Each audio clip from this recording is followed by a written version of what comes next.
우리 오랜만에 인사 한번 할까요? 빛이 있으라, 빛이 있으라. 감사합니다.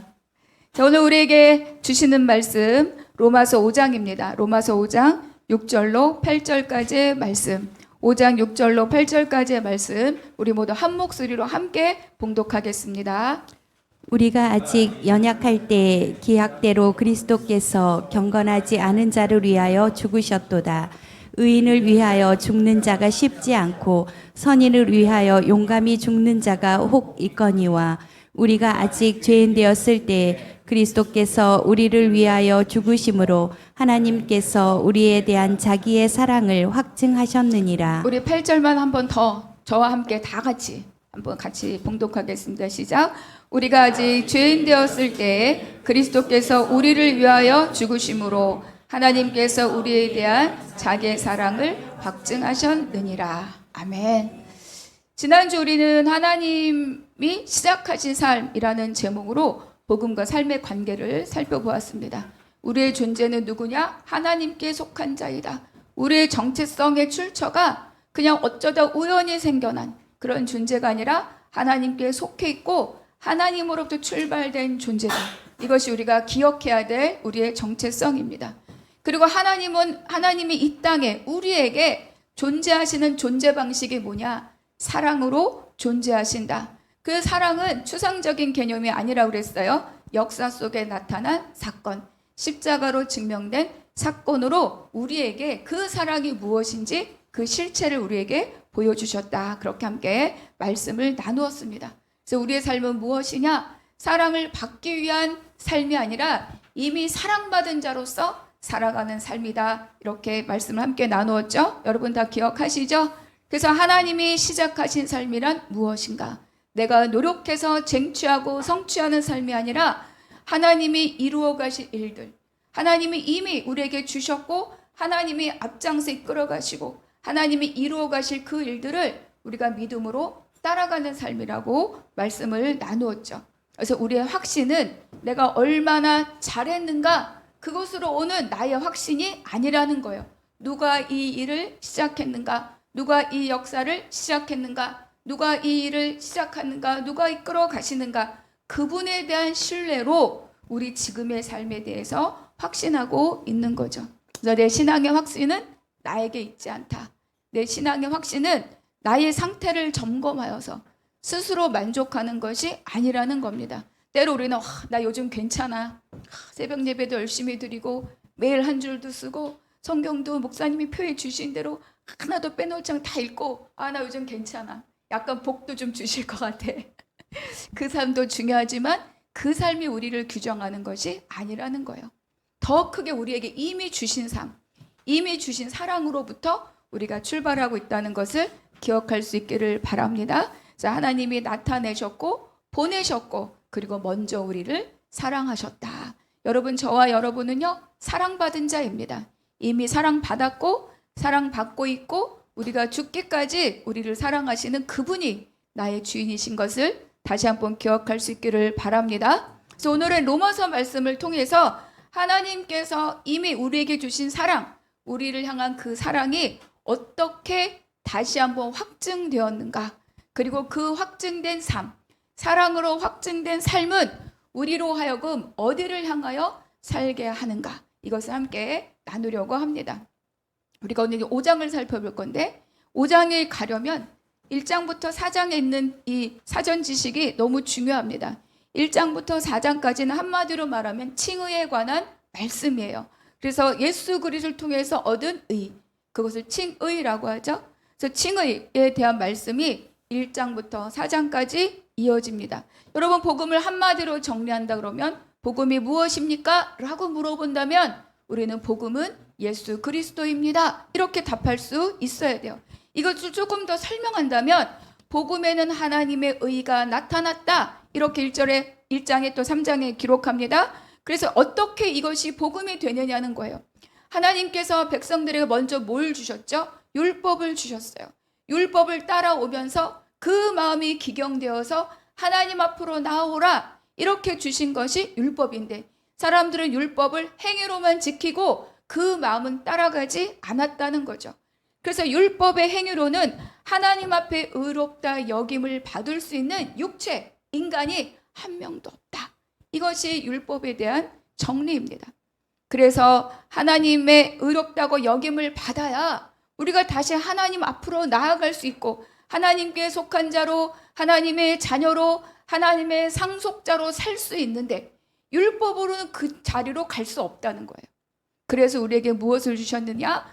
바로 우리를 의롭다, 의로운 길을 이끌어갈 수 있는 하나님의 의가 나타났는데 그것이 누구다? 예수 그리스도이시다. 이렇게 말씀하고 있습니다. 그래서 예수 그리스도가 복음인 거예요. 왜냐하면 예수 그리스도를 통해서 하나님께 속한 자로, 하나님의 자녀로, 하나님의 상속자로 다시 그 자리로 들어갈 수 있는 길이 열렸기 때문이죠. 갈 수 없는데 갈 수 있다고 길이 열렸으니까 좋은 소식, 복음이다. 이렇게 말하고 있는 겁니다. 원래 복음은요, 이겼다가 복음이에요. 승리하였다, 이겼다. 우리가 전쟁에서 왕이시여 우리가 전쟁에서 이겼습니다. 이 소식이 복음이에요. 좋은 소식. 그러니까 뭐냐? 우리가 예수 그리스도를 통하여 모든 사탄의 머리가 깨졌습니다. 우리가 이겼습니다. 그게 복음인 거예요. 근데 내가 하는 게 아니라는 거죠. 누가 합니까? 예수 그리스도가 하셨다는 거예요. 저와 여러분에게 복음이 다시 한번 새겨줄 수 있기를 바랍니다. 그래서 이 모든 것이 예수 그리스도로 말미암았다. 우리가 로마서 3장 22절 한번 보겠습니다. 제가 읽어드릴게요. 곧 예수 그리스도를 믿음으로 말미암아 모든 믿는 자에게 미치는 하나님의 의인이 차별이 없느니라. 예수 그리스도를 통하여서, 말미암아는 통하여서 우리가 하나님의 의가 우리한테 온다는 거예요. 차별이 없다. 남자나 여자나 헬라인이나 유대인이나 이방인이나 차별이 없다는 거예요. 그런데 24절 같이 읽어보겠습니다. 시작. 그리스도 예수 안에 있는 속량으로 말미암아 하나님의 은혜로 값없이 의롭다 하심을 얻은 자 되었느니라. 그러니까 예수님이 그냥 왔다로 끝나는 것이 아니라 예수 그리스도를 통하여 속량, 죄를 속하는 구속의 은혜가 있었기 때문에 우리에게 뭐예요? 복음이고 우리가 다시 하나님 앞으로 나아갈 수 있는 길이 열렸다. 이것을 3장 1장부터 4장까지 우리에게 말씀해 주고 있어요. 그럼 5장부터 시작되는 것은 뭐냐? 이렇게 의롭다고 칭함받은, 칭의 받은 백성들이 어떻게 그리고 어떤 삶을 살아야 되는가? 성화의 삶을 말하는 것이 5장부터 이어지는 말씀이에요. 그래서 5장은 성화의 목표를 우리에게 말씀해 주고 있고 나머지 6, 7, 8장은 뭐예요? 그 성화를 어떻게 이루어가는가? 구체적인 프로세스를 가르쳐 주는 게 6, 7, 8장이에요. 약간 성경 공부하는 느낌 나시나요? 아니고 오늘 복음을 잘 기억하셔야 됩니다. 그래서 제일 먼저 5장에서 우리에게 언급하는 것이 뭐냐? 칭함받은 자에게 어떤 유익이 있느냐? 칭함받은 자에게 어떤 복이 있느냐? 그거를 먼저 우리에게 말씀해 줍니다. 본문으로 읽지는 않았지만 5장 1, 2절의 말씀 여러분 다 같이 함께 읽어주시기 바랍니다. 시작. 그러므로 우리가 믿음으로 의롭다 하심을 받았으니 우리 주 예수 그리스도로 말미암아 하나님과 화평을 누리자. 또한 그로 말미암아 우리가 믿음으로 서 있는 이 은혜에 들어감을 얻었으며 하나님의 영광을 바라고 즐거워하느니라. 그러므로 이건 뭐예요? 앞에는 모든 내용입니다. 1장부터 4장까지 모든 내용을 받아주는 거예요. 그러므로 이런 과정을 통해서 우리가 의롭다함을 받았는데 우리한테 첫 번째 주시는 유익, 그 복이 무엇이냐? 예수 그리스도로 말미암아 뭡니까? 하나님과 화평을 누리자. 여러분 화평을 누리자는 말이 내가 마음이 평안하다. 이상해. 나 좀 힘들었는데 교회만 가면 마음이 평안해. 교회만 가면 좀 안정감이 와. 요 정도 수준을 넘어서는 거예요. 여기서 말하는 화평은 무엇을 말하느냐? 에이레네거든요. 이것은 전쟁이 끝났음을 선포하는 겁니다. 결국 이 예수 그리스도로 말미암아서 우리가 죄인이었을 때 어떤 자들이죠? 하나님과 대적하는 관계잖아요. 하나님 앞에 갈 수 없고 하나님과 적대적인 관계, 그리고 하나님이 대적하는 관계, 그것이 바로 죄인입니다. 그런데 예수 그리스도로 말미암아 이 전쟁이 끝났다. 이것을 선포하는 것이 평화입니다. 하나님과 우리의 적대적인 관계가 종식되었다. 이런 뜻입니다. 여러분 적대적일 때는 철조망 두릅니다. 왕래하지 않습니다. 교통하지 않습니다. 서로 대적하죠. 그런데 이게 끝났으면 어떻게 해요? 철조망 열고, 그렇죠? 총 다 거두고 무기 다 내리고 외교관들이 와 서로 이야기하고 서로 합하여 살 길들을 모색하는 거죠. 그러니까 여기서 하나님과 화평을 누리자. 이건 뭡니까? 아, 우리가 하나님과 우리의 적대적인 관계가 끝났다. 이건 법적인 선언입니다. 두 번째로 얻는 유익이 뭐냐? 바로 2절 상반절인데, 그로 말미암아 우리가 믿음으로 서 있는 이 은혜에 들어감을 얻었다. 이것이 두 번째입니다. 여기 들어간다는 말은요, 내가 뚜벅뚜벅 가는 게 아니라 뭐예요? 누군가로부터 가이드 받는다는 뜻이에요. 누군가로부터 안내되어서 왕의 보좌 앞에 들어갔다, 이런 뜻입니다. 여러분, 왕궁에 아무나 들어갈 수 없습니다. 누군가의 안내를 받아야 돼요. 여러분, 청와대 들어갈 때도요, 누군가의 안내를 받아야 돼요. 초청장이 있어야 되고 안내를 받아야 돼요. 근데 심지어 만물의 왕이신 왕 앞에 나아갈 때 어떻다고요? 우리가 믿음으로 서 있는 이 은혜에 들어감을 얻었다. 안내를 받아서 그 자리에 갈 수 있다. 누구를 통해서 안내받았습니까? 예수 그리스도입니다. 우리는 하나님의 보좌 앞에 갈 수 없는 자들인데 예수 그리스도를 통하여서 다시 그 보좌 앞에 설 수 있는, 마땅히 당당히 설 수 있는 존재가 되었다. 이거를 말씀하고 있는 거죠. 우리는 원래 그 자리에 있었어요. 또 어떤 자입니까? 쫓겨난 자입니다. 쫓겨나고 추방되고 하나님으로부터 떠나게 되고 그 관계가 끊어지고 그랬던 존재인데, 바로 예수 그리스도를 통하여서 하나님과 다시 화목하게 되었고, 화목한 자가 누리는 복이 뭐냐? 바로 왕이신 하나님의 은혜의 보좌 앞에 담대히, 쭈삣쭈삣 눈치 보며 아니고 담대히 나갈 수 있는 은혜를 얻었고, 그 은혜 안에서 다시 쫓겨나지 않고 어떻다고요? 그 안에 거하는 삶을 살아갈 수 있는 자격을 얻었다. 이것이 우리에게 주는 두 번째 복입니다. 그리고 세 번째가 무엇이냐? 2절의 후반절입니다. 하나님의 영광을 바라고 즐거워하느니라. 즐거워한다는 거는 자랑한다는 뜻을 갖고 있어요. 그냥 행복하다, 해피하다 이게 아니라 내가 마구마구 자랑한다는 거예요. 그러니까 이거는 현실에서 무언가 이루어져서가 아니라 미래의 나의 삶이 확정되어 있기 때문에 오늘을 내가 즐거워하고 오늘을 내가 그 삶을 자랑하고 다닐 수 있다, 이런 뜻입니다. 그러니까 미래가 오늘을 바라보게 해주는 시선인 거죠. 우리는 보통 오늘을 보고 내 미래를 예상합니다. 내가 가진 것도 없고 모은 것도 없고 뭐 자랑할 것도 없고 그러니 나의 미래는 암담하구나. 이것이 보통의 생각입니다. 그런데 그것이 아니라 나 미래를 보고 오늘을 보는 거예요. 그래서 오늘이 어떻다고요? 즐겁고 자랑할 만하다, 이렇게 말씀하고 있어요. 어떤 아이가 고아원에서 자라고 있습니다. 우리는 고아원의 삶을 경험한 적이 없지만 또 의외로 굉장히 부모의 도움을 받지 못하고 사는 사람들이 또 우리도 알게 모르게 많이 있죠. 근데 고아원은 어때요? 보모가 있습니다. 그리고 새끼 밥을 주고 학교도 보내주고 그리고 또 뭐 필요한 것들 많이 해줘요. 그런데도 아이들이 풍성합니까? 안 그래요. 늘 마음이 춥고 늘 마음이 외롭죠.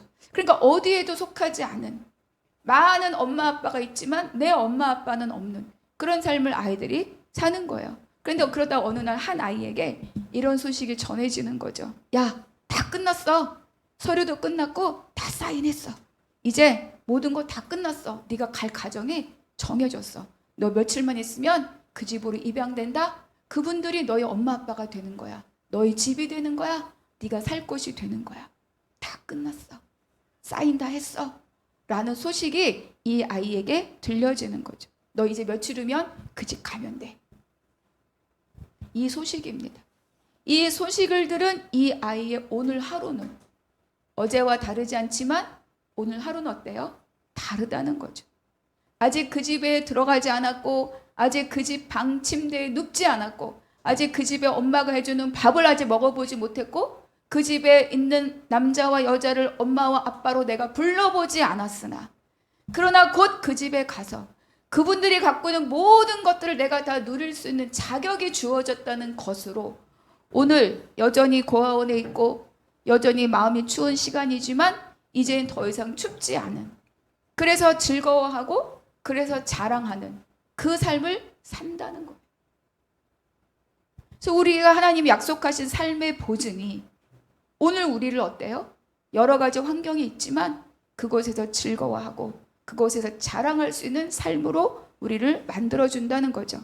그러니까 바울이 말하는 하나님의 영광을 바라고 즐거워하느니라, 바로 이 말이 아까 그 고아원에 있다가 입양되기로 결정된 그 아이가 갖는 그 기쁨, 그 즐거움, 그 안정감, 그 확신, 그 자랑, 그것을 여기서 이렇게 표현하고 있죠.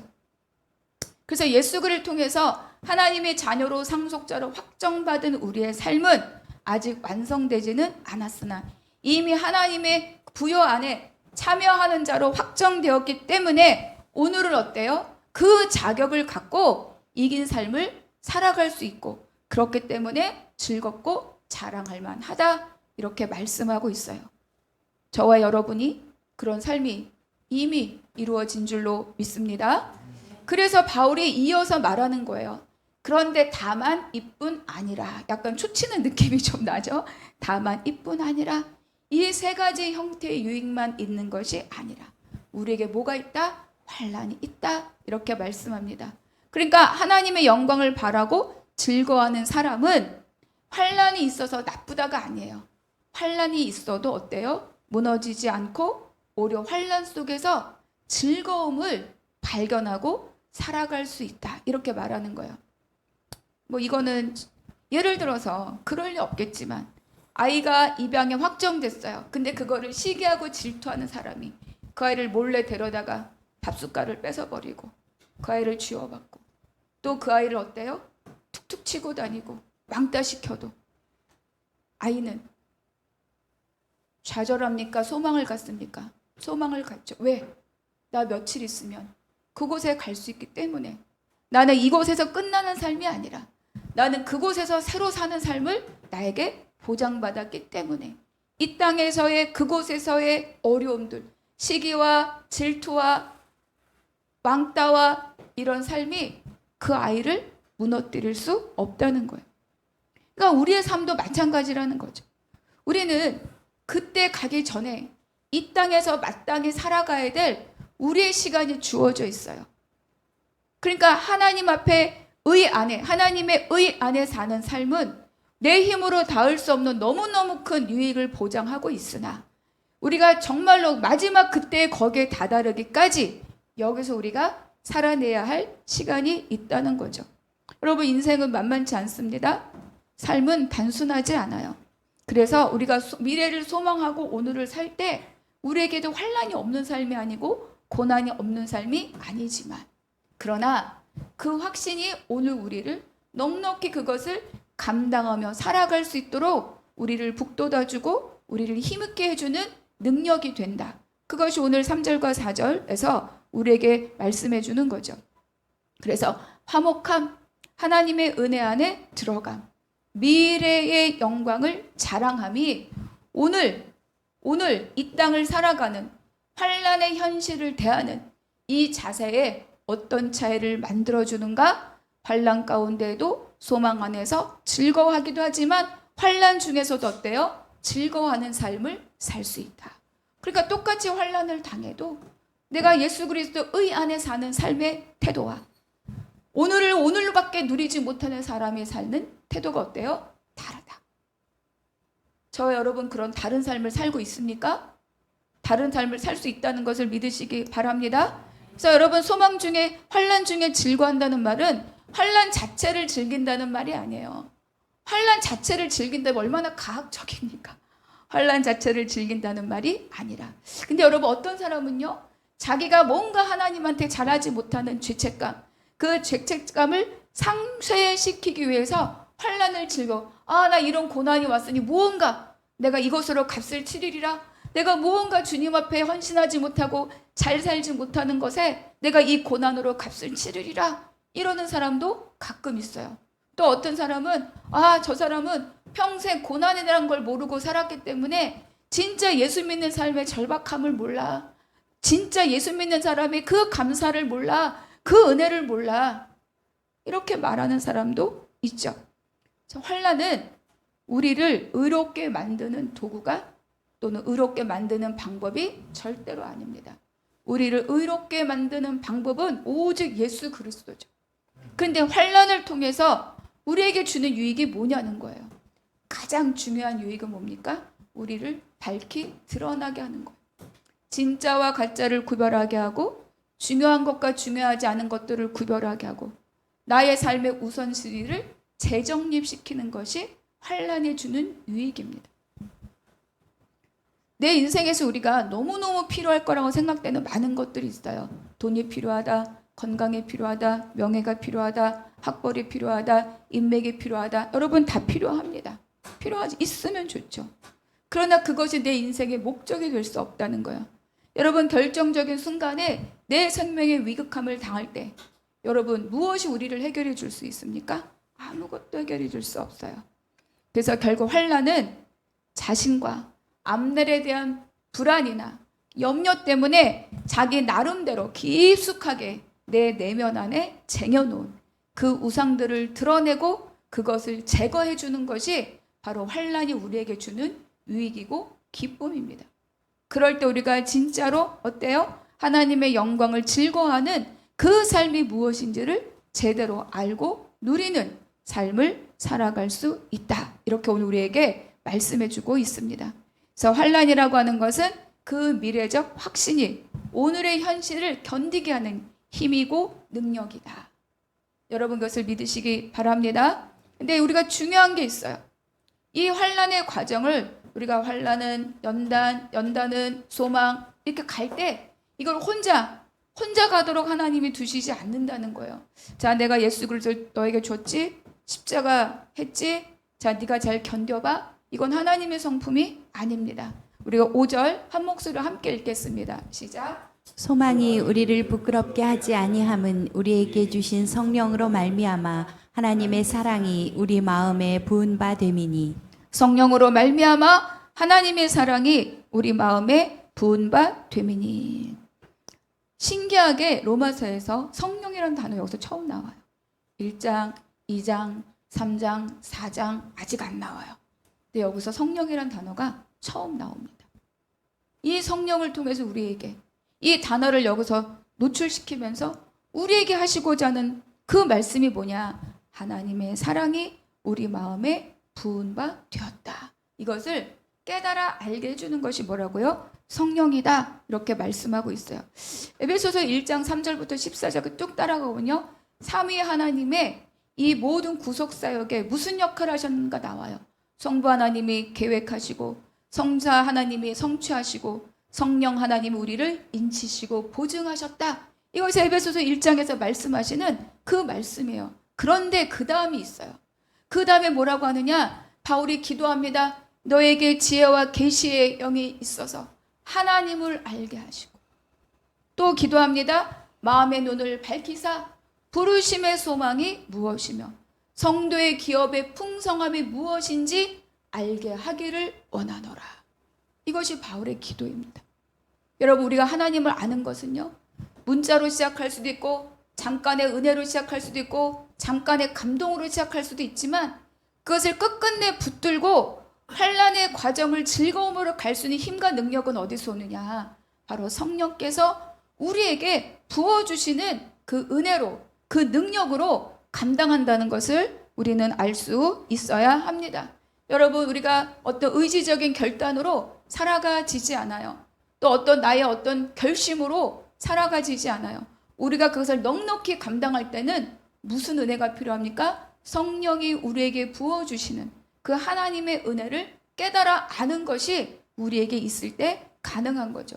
고린도전서 12장에서도 성령이 아니고는 누구든지 예수를 주시라 할 수 없다. 그러니까 하나님이 누구신지 바르게 깨닫는 것부터 이 모든 인생의 과정 가운데 내가 그걸 넉넉히 감당할 수 있는 모든 힘과 은혜와 능력은 어디서 오느냐? 성령이 우리에게 부어주시는 그 은혜로부터 오고 있다는 것을 말씀하고 있어요. 성부, 성자, 하나님을 통해서 이루어진 그 구속의 은혜가 나의 것으로 받아들여지는 것이 뭐라고요? 성령의 역사다. 우리에게 이렇게 가르쳐주고 있습니다. 하나님이 나에게 엄청난 이 사랑, 엄청난 이 은혜, 엄청난 이 능력이, 그래 예수님 십자가에 돌아가시고 우리의 죄를 다 사하시고 나는 이제 구원받은 자가 되었고 이제 예배했어 라는 정도가 아니라는 거죠. 그래서 가끔 이렇게 하다 보면 뭔가 좀 울컥하고 뭔가 좀 은혜도 있는 것 같고를 넘어서는 거라는 거. 훨씬 더 깊고 본질적으로 우리를 하나님 앞으로 나아가게 하는 그 힘, 그 능력, 그것이 누구에게 있다고요? 성령 하나님이 우리에게 부어주시는 것으로 깨닫게 된다고 말씀하고 있습니다. 그래서 하나님의 사랑이 우리 마음에 부은 바 되었다. 부은 바 됐다는 것은요, 하나도 남김없이 다 쏟아 부었다, 이런 뜻입니다. 그래서 이것을 누굴 통해서 알 수 있어요? 성령의 역사를 통해서 우리가 삶에서, 일상에서 깨달아 알 수 있다는 거죠. 이것이 바로 우리의 삶을, 날마다의 삶을, 그 수준을, 그 질을 다르게 합니다. 그래서 이 하나님에 대한 사랑, 성령의 역사를 통해서 나에게 확신된 것, 이것이 뭐냐? 우리의 내적인 확신입니다. 여러분, 이것이 과거의 확신이면 안 돼요. 내가 10년 전에 처음 교회를 다닐 때 이렇게 울컥했어. 내가 그때 하나님 살아계심을 알았어. 나눔을 할 때, 말씀을 읽을 때 10년 전 사건을 이야기하시면 안 됩니다. 날마다 뭐예요? 날마다 그날 부어주시고, 그날 깨닫게 하시고, 그날 알게 하시고, 그날 누리게 하시는 그 하나님의 은혜를 내가 날마다 누리는 자가 될 수 있기를 바랍니다. 그래서 우리가 정말로 옛날에 10년 전에, 5년 전에, 20년 전에 내가 처음 예수 믿을 때, 내가 처음 결혼할 때, 내가 처음 취업할 때, 내가 처음 출산할 때, 여러분, 그 은혜가 지금까지 오는 게 아니에요. 그 은혜에 더 이상의 나의 성령의 은혜를 내가 경험함이 없다면 우리는 그것이 어때요? 달고 달아서 박박 긁히게 돼요. 그래서 점점 어떻게 됩니까? 내 안에 그 하나님으로만 고착돼 있고, 오늘 나에게 날마다 새로움으로 역사하시는 그 하나님을 깨달을 수 있는 기회를 우리가 놓쳐버리는 거죠.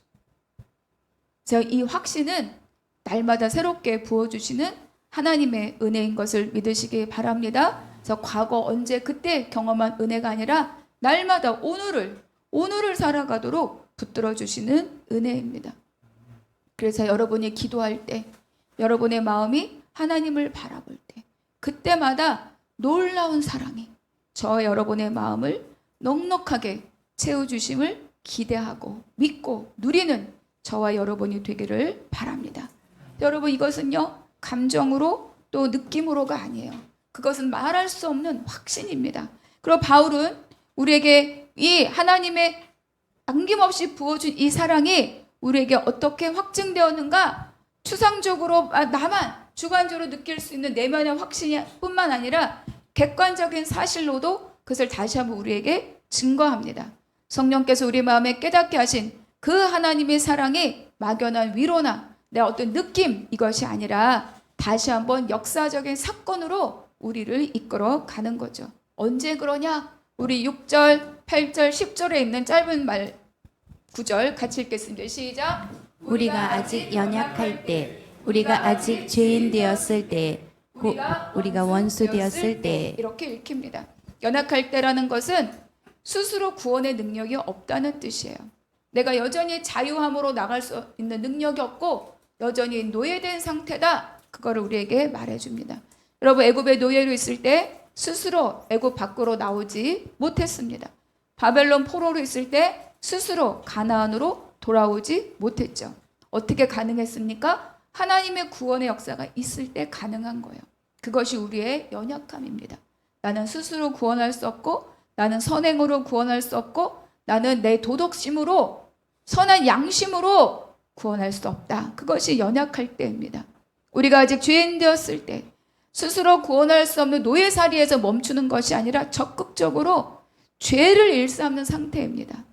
그리고 또 우리가 원수 되었을 때 이제 더 악화되어서 하나님께 대적자의 위치에 서 있는 것을 여기서 말씀해 주죠.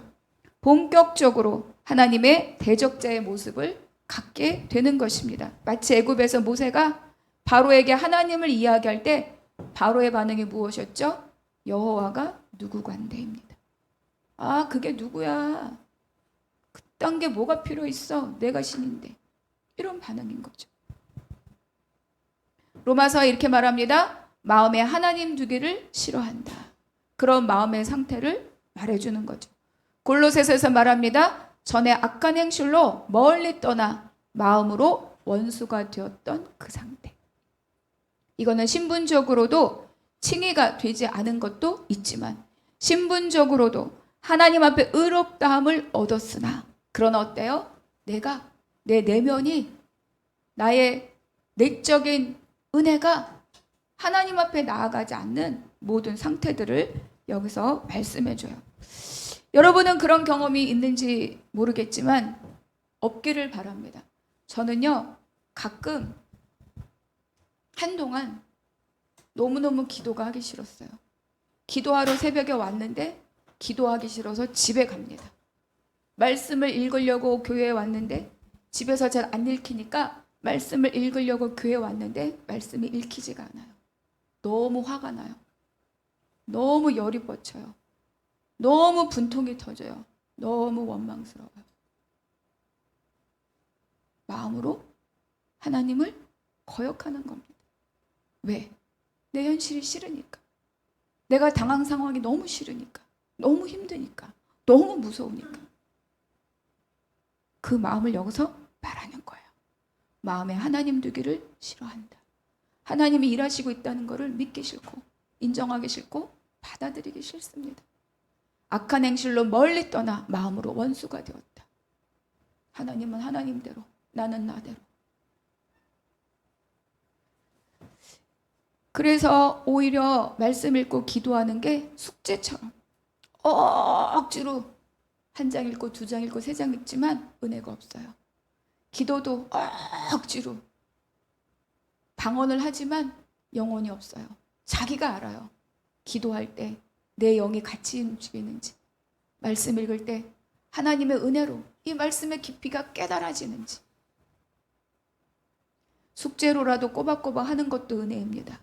그러나 더 중요한 것은 그 안에서 하나님의 마음이 보여지고 나를 바라보는 하나님의 사랑의 눈길이 느껴지고 지금 현실은 어렵지만 나를 향하 여전히 그 신실하신 성품으로 일하고 계신, 우리를 돌보고 계신 그 하나님을 누리는 저와 여러분이 되기를 바랍니다. 그거를 말하고 있어요. 우리가 몸은, 내가 신부는 호적에 올라갔는데 그 아이처럼 호적에 들어갔는데 엄마 말 듣지 않고 아빠 말 듣지 않고 이러려고 나를 데리고 왔느냐? 왜 나를 학교에 보내느냐? 난 편하게 놀고 싶다. 그런 마음. 근데 우리가 하나님 앞에 그런 마음으로 마치 대적자인 것처럼 그렇게 하나님 앞에 맞설 때가 얼마나 많이 있는지를 우리가 한번 스스로 돌아볼 수 있기를 바랍니다. 우린 사건마다 맞서고요. 우리의 감정마다 맞서고요. 우리의 환경마다 하나님 앞에 싫어하는 마음으로, 그 마음에 하나님 두기를 싫어하는 마음으로, 왜 하나님이 내 삶을 다스린다고 하느냐? 내 열심으로, 내 노력으로, 내 능력으로, 내 마음대로 살 수 있는데 이런 마음을 갖고 있다면 우리가 대적자의 마음과 다를 바가 없다는 거예요. 그런데 그때입니다. 그때 우리가 그런 신분과 그런 마음으로 그렇게 하나님 앞에 맞서고 있을 그때입니다. 우리 6절, 8절, 10절 후반절에 있는 말씀 같이 한 목소리 읽겠습니다. 시작. 기약대로 그리스도께서 경건하지 않은 자를 위하여 죽으셨도다. 그리스도께서 우리를 위하여 죽으심으로 그의 아들의 죽으심으로 말미암아. 그때입니다. 대적하고 맞서고 하나님을 마음에 두기를 싫어하고 듣기 싫어하고 읽기 싫어하고 기도하기 싫어하고 얼거먹는 것 같은 상황을 내가 다 싫어하고, 그런데 그때입니다. 그때 하나님께서 아들 예수 그리스도를 죽으심으로 기약대로, 이 일을 누가 이토록 주관하고 있는가? 기약대로, 약속대로, 언약하신 대로 아브라함과 이삭과 야곱과 요셉과 다윗과 또 많은 하나님의 백성들을 통하여 면면히 이끌어 오신, 그래서 마태복음 1장에 빵 아브라함과 다윗의 계보라 그렇게 드러내신 그것으로 우리에게 증언하셨다. 이렇게 말씀해주고 있습니다. 그러니까 하나님께서 우리에게 부어주신, 우리의 마음에 부어준 놀라운 그 사랑의 부으심은 내가 내적인 확신뿐만 아니라 객관적인 사실로도 우리에게 부어주셨다. 8절 다 같이 읽겠습니다. 시작. 우리가 아직 죄인 되었을 때에 그리스도께서 우리를 위하여 죽으심으로 하나님께서 우리에 대한 자기의 사랑을 확증하셨느니라. 그렇게 확증하셨다는 거예요. 우리를 향한 사랑을 어때요? 죽음으로, 아들을 죽음으로 내어줌으로 우리에게 사랑을 확증하셨다. 우리는 자주 어떻습니까? 어려움이 있을 때 하나님이 나를 잊으셨는가? 나를 사랑하지 않으시는가? 나를 벌 주시는가? 나를 미워하시는가? 눈물 짓고 낙심할 때가 있습니다. 저는 그랬었어요. 그런데 오늘 이 사랑으로 확정되었다라는 이 한마디가 저와 여러분에게 위로와 능력이 될 뿐 아니라 우리 삶의 소망이 되는 줄로 믿습니다. 그래서 이 사랑의 확증은 우리를 어떻게 만들어주느냐? 내가 경험으로 알고 있는 왜곡된 생각과 싸워서 이길 수 있는 힘을 주는 거예요. 그래서 상황이 아니라 무엇을 바라보고 십자가를 바라보고 살아갈 수 있는 힘과 능력을 줍니다. 두 번째는 뭐냐? 내가 나 같은 게, 나 뭐도 못하고 뭐도 안 하고 약속한 것도 안 하고 이런 게 아니라 하나님 앞에 나아갈 수 있는, 은혜의 보좌 앞에 담대히 나아갈 수 있는, 하나님이 나를 사랑하시고 나를 죽음으로 확증하셨고 나의 삶을 이끌어 계시다. 그 믿음으로 내가 지금 어떠했던지, 바로 직전까지 어떠했든지 담대함으로 하나님 앞에 나아갈 수 있는 그 자녀로서의 담대함을 우리에게 부어주시는 것을 기억할 수 있기를 바랍니다. 왜요? 나는 사랑받은 자이기 때문인 거죠. 그래서 오늘의 삶을 약속의 확신으로, 이렇게 해야 되나 저렇게 해야 되나, 이렇게 하면 실패할까 저렇게 하면 벌 받을까, 이것이 아니라, 두려움이 아니라 하나님이 나를 사랑하시고 그 사랑에 응답하는 삶으로서 마땅한 것들을 선택하며 살아가는 능력을 우리에게 준다는 거죠. 그래서 이 확증된 사랑은 나에게 위로와 능력으로만 이끌어주는 것이 아닙니다. 5장 21절 다 같이 읽겠습니다. 시작. 이는 죄가 사망 안에서 왕노릇한 것 같이 은혜도 또한 의로 말미암아 왕노릇하여 우리 주 예수 그리스도로 말미암아 영생에 이르게 하려 함이라. 이것이 바로 의롭다 칭함을 받은 자의 삶의 목적지입니다. 그동안 우리는 어땠어요? 사망의 왕노릇했죠. 죽음의 왕노릇했습니다. 두려움의 왕노릇하고 낙심의 왕노릇했습니다. 그런데 이제는 어떻다? 그것이 왕노릇하는 자리에서 다 쫓겨났다는 거예요. 주인이 바뀌었다는 거죠. 우리의 삶의 위치가 달라졌다는 겁니다. 그래서 뭐예요? 은혜도 또한 의로 말미암아, 은혜가 왕노릇하는, 예수 그리스도 안에서, 생명 안에서 왕노릇하는 삶으로 우리가 어떻습니까? 달라졌다. 그 삶이 변화되었다. 우리의 위치가 달라졌다. 이렇게 우리에게 말씀하고 있어요. 저와 여러분은 어떤 자입니까? 왕노릇하는 자예요. 사단에게 매어서 왕노릇하는 것이 아니라 누구에게? 생명 안에서, 생명 안에서, 그리스도 안에서 은혜로 왕노릇하는 자임을 기억하시기를 바랍니다. 저 왕노릇하는 삶은요, 문제가 없다, 고통이 없다 이런 뜻이 아니에요. 내가 죄의 두려움에, 낙심에, 고통에 끌려가는 삶이 아니라 하나님이 주신 그 생명 안에 이미 이긴 자로서 오늘을 사는 사람이라고 우리에게 말씀해주고 있는 거죠. 이것이 하나님이 시작한 그 삶의 결론이고, 또 우리를 복음의 삶이, 사랑으로 확증한 삶이 우리를 이끌어가는 자리인 것을 기억할 수 있기를 바랍니다.